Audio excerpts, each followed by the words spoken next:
Bonsoir à tous, ravi de vous retrouver pour cette édition du 20h à la une de l'actualité. Ce soir, l'insécurité prend de l'ampleur à Dakar. Des malfaiteurs ont attaqué ce lundi à 10h l'agence Liberté 6 du Crédit Mutuel. Ils ont ligoté le gardien, la caissière et les clients avant d'ouvrir le feu, blessant un cheval. L'autoroute Ila Touba est encore au centre d'une vague de colère à Diourbel. Les populations de Mbarafane réclament leur indemnisation. Ils avaient cédé leurs terres à l'État pour ce projet cher au régime Sall. Et puis dans ce journal, une large fenêtre sur le CFE dont l'examen est prévu ce mardi. Premier diplôme de l'enseignement, il semble avoir perdu toute sa valeur. Mamou Gassama nous dira pourquoi à la page internationale, également au menu de ce journal.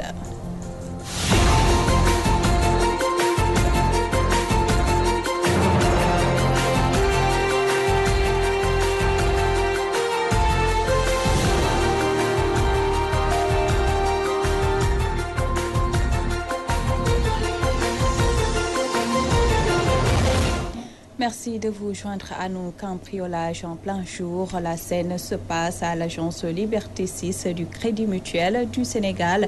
3 malfaiteurs ont fait irruption dans l'agence avant de ligoter le gardien, la caissière et les clients. Ils sont ensuite repartis avec la recette. Rokhaya Ndour nous en dit plus. Un cambriolage a eu lieu ce matin à l'agence Crédit Mutuel du Sénégal au quartier Liberté 6 situé en face du terrain. Cher Bamba, un client trouvé sur place, revient sur le film de l'incident. On a frappé à la porte.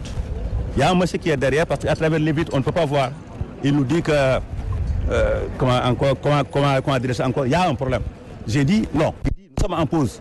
J'ai regardé l'encart des oreilles sur la porte. Il n'y avait pas de pause. Je me suis dit que ça doit être un problème informatique peut-être. Maintenant, à l'instant, un individu est sorti suivi de 2 autres. Le troisième avait mis dans une nappe à prière une arme. Ça ne doit pas être un pistolet parce que c'est long, quoi. C'est long. Maintenant, après la mosquée, j'ai entendu une détonation. Je me suis dit que ça doit être un braquage. Voilà. Par la suite, j'ai essayé de les appeler sur le numéro qui est sur la carte même des adhérents. La SMS, personne n'a répondu. J'ai essayé d'appeler la police, personne n'a répondu. Le charretier Ablaye Thiaré, dont le cheval a été touché par une balle venant des malfaiteurs, déplore l'incompétence de la police sénégalaise et l'insécurité qui règne dans ce quartier. Ministre de l'Intérieur, pardon. Je transportais du béton pour l'entrepreneur qui construit le bâtiment d'à côté. Au même moment, une femme qui sortait du Crédit Mutuel m'a fait signe pour me signifier que ces gens-là sont des agresseurs et ils ont attaché les agents du Crédit Mutuel. Ces cambrioleurs croyaient que je les poursuivais et m'ont demandé de retourner sur mes pas. Ils sont 3, ces 3 hommes. L'un a tiré en haut et l'autre a tiré en bas. Et moi, je croyais que la balle a touché le pneu, mais c'est la jambe de mon cheval qui a été touchée. Alors, je dis que le ministre de l'Intérieur va être démis de ses fonctions, car il n'arrive même pas à assurer la sécurité des personnes.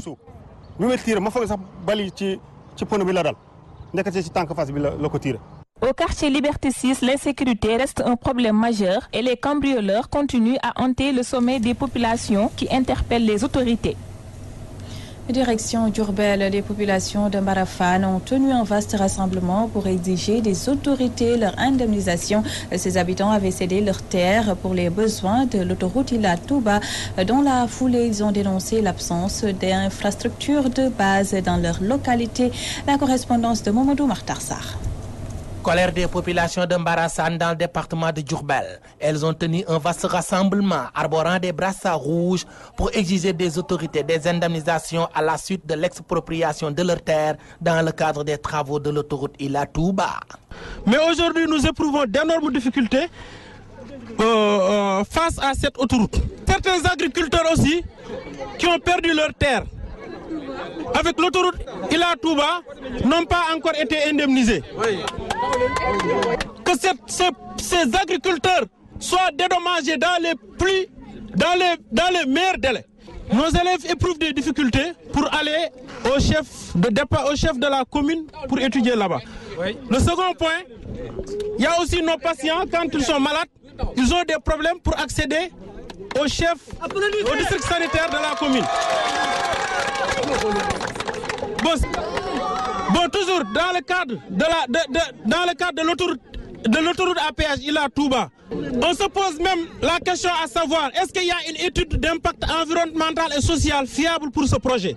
On a vu que toutes nos champs sont creusés, nos maisons sont polluées. Il n'y a aucune mesure d'accompagnement pour la réalisation de ce projet.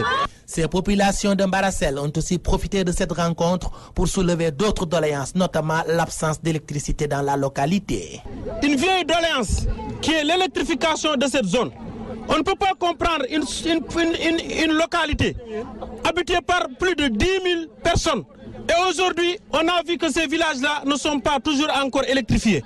Et ça, c'est une vieille doléance qu'on a toujours posée aux autorités. Au terme de cette manifestation, ces populations de Mbarassane menacent de ne pas voter si leurs doléances ne sont pas satisfaites. Nous appelons M. le Président de la République, M. Macky Sall, que si nos doléances ne sont pas satisfaites, nous, village de Mbarassane et environnants, nous allons boycotter les élections législatives. Il n'y aura pas d'élection dans cette localité-là. Touba Mbaké, Mamadou Makhtar Sarr pour la radio-télévision Walfadjri. C'était le cri de détresse des populations de Mbarassane qui exigent leur indemnisation. Je vous le disais en titre, examen du CFO ce mardi, premier diplôme de l'enseignement au Sénégal. Le certificat de fin d'études élémentaires semble avoir perdu de sa valeur pour beaucoup. Cette situation s'explique par une baisse générale de niveau des élèves et des enseignants. Un reportage signé Mamou Gassama. Ce mardi, les élèves du CM2 débutent leurs examens de fin d'études sur l'étendue du territoire afin d'obtenir leur certificat de fin d'études élémentaires. Auparavant, ce diplôme était très significatif, mais de nos jours, tel n'est pas le cas. La baisse de niveau est passée par là. L'enseignement d'avant et par rapport à maintenant, c'est inversement proportionnel. Il y a une grande différence. C'est le bas niveau, ce que je veux dire. Par rapport aux anciens et aux nouveaux. Il ne faut pas parler français correct. Mais il faut voir les étudiants qui sont à l'université. Ils n'arrivent même pas à s'exprimer comme ils le veulent, comme il le faut. Pas à chercher le midi à 14 h. Avant, les gens étaient bien formés, étaient mieux formés que maintenant. Hein? Je veux dire qu'avant, quand on sortait d'une grande école, on savait que ce monsieur sortait de cette école-là. Maintenant, c'est dommage de le dire, il y a peut-être pléthore d'écoles, ou bien c'est peut-être aussi l'État qui ne fait pas son devoir de contrôle, il faut le dire, pour exiger un certain niveau. Il y a un peu de laisser aller, quoi. Cependant, d'après cet homme, les élèves d'aujourd'hui aiment trop la facilité et ils ne sont pas disciplinés. Avant, on était éduqués, on savait comment parler avec le maître. Hein? Même à l'école, le directeur, tout ça, on savait comment parler avec. Mais les maintenant, le monsieur ce soir, vous le trouvez là-bas dans un bar ou bien dans un restaurant qui mange ensemble, vous dansez ensemble. Mais il n'y a plus de considération. Il n'y a pas de respect. Moi, avant, quand je rencontre mon maître, face à face, je fais demi-tour parce que je sais que demain, il va me poser des questions. Donc, arrivé à la maison, je lis tous mes machins, les leçons, parce qu'il m'a posé des questions. Le CFE permet de sélectionner les candidats à admettre en classe de 6e de l'enseignement moyen. Vu que ce diplôme a perdu sa valeur, parents d'élèves et élèves demandent aux enseignants et le ministère de l'Éducation nationale de revoir la qualité de l'enseignement pour la bonne marche de l'école sénégalaise. Éducation toujours au lycée technique de Kédougou. Les premiers résultats du bac sont tombés. Ils ne sont pas fameux. Au jury, 889 par exemple. Sur les 124 candidats, seuls 17 sont déclarés admis d'office et 37 vont passer le deuxième tour, nous dit Soli Bouramadabo. 254, Lay Astudiouf, lycée technique de Kédougou.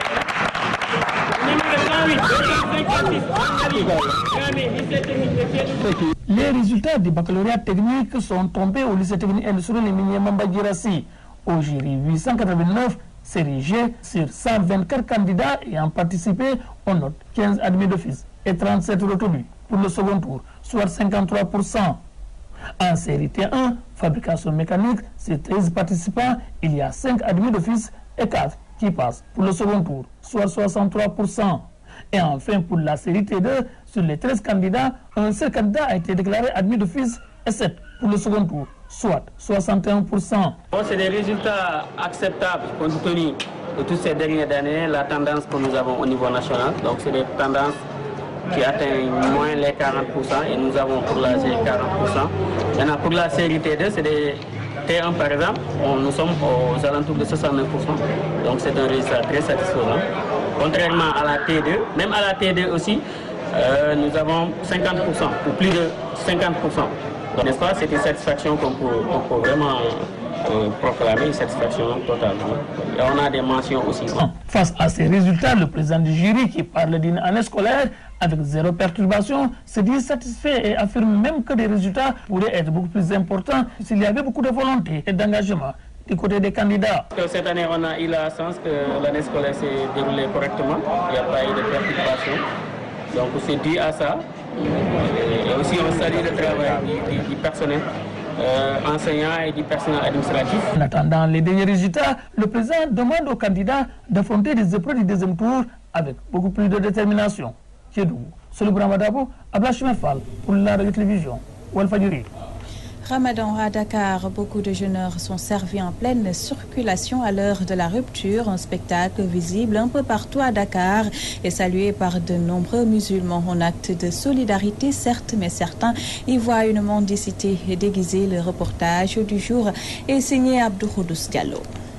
À l'heure du crépuscule, ces bonnes volontés appelées Baïfal s'affairent autour de la préparation du ndogu. Pas pour eux, mais pour servir les jeûneurs en pleine circulation à l'heure de la rupture en ce mois Moubarak. Un geste de bienfait sans rien attendre en retour.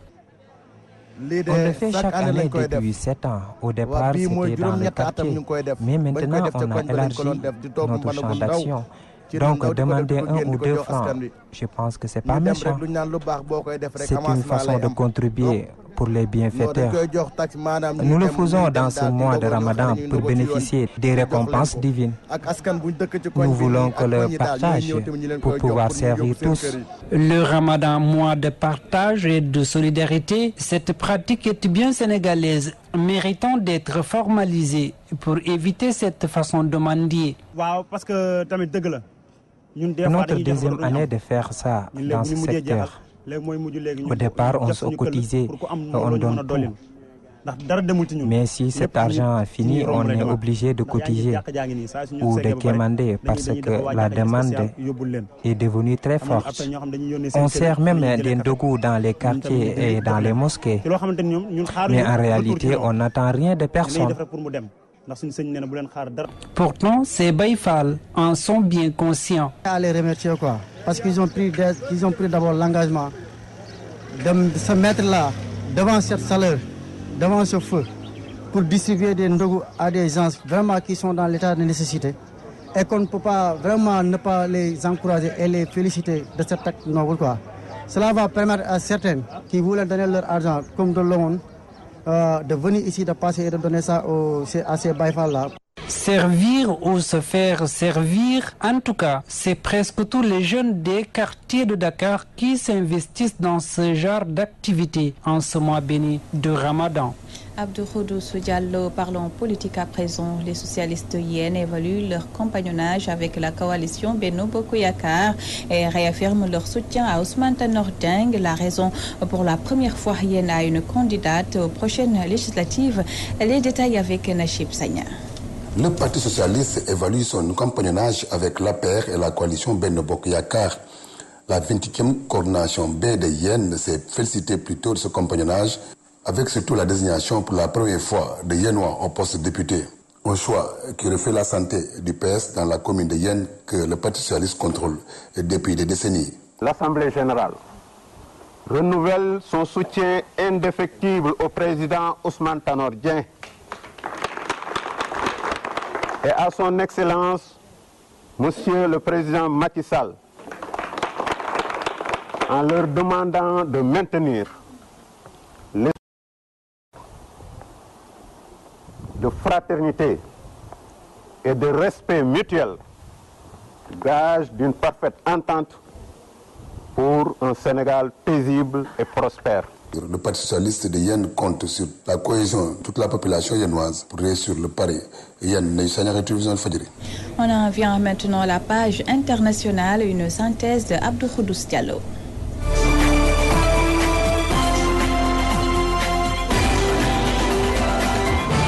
Quatre personnes ont trouvé la mort suite à l'attaque de Bamako par des djihadistes visant un complexe touristique.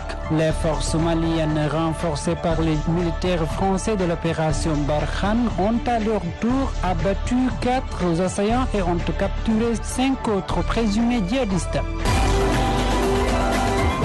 En Angleterre, une nouvelle attaque à la voiture bélier fait état d'un mort et près de 8 blessés graves. L'attaque s'est produite au nord-est de Londres à la sortie d'une cérémonie religieuse, ce qui plonge les musulmans sous le choc. La foule en colère a rapidement neutralisé l'auteur de l'attentat, lui faisant passer un sale temps. Renforcement de coopération entre la Grèce et la Turquie. Les deux voisins s'engagent à dépasser leurs différends. C'est pour les besoins de construire des gazoducs et Turkish Stream qui vont transporter du gaz en Europe via la Turquie.